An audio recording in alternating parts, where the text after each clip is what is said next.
Hi guys, සුබ දවසක් වේවා හැමෝටම. ඉතින් ඔන්න අදත් වෙනදා වගේම අපි ලස්සන වීඩියෝ එකක් අරන් ආවා ඔයාලට. ඉතින් මේ වීඩියෝ එකේ විශේෂත්වය තමයි මේ Apple වර්ග. ඉතින් ඔයාලට හිතන්න පුළුවන් මොකද්ද මේ Apple ගෙඩියේ තියෙන විශේෂත්වය කියලා.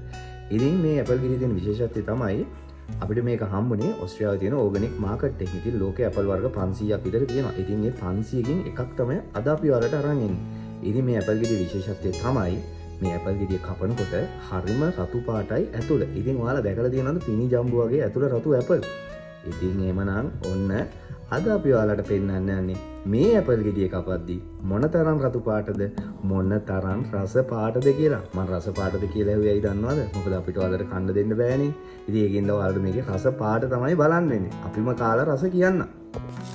ඒක හරි හයියයි ළමා. වාව්. ඉතින් මේ බලන්න. රතු ඇපල්. ඉතින් ඔයාලා දැකලා තියෙනවද මේ වගේ රතු ඇපල්?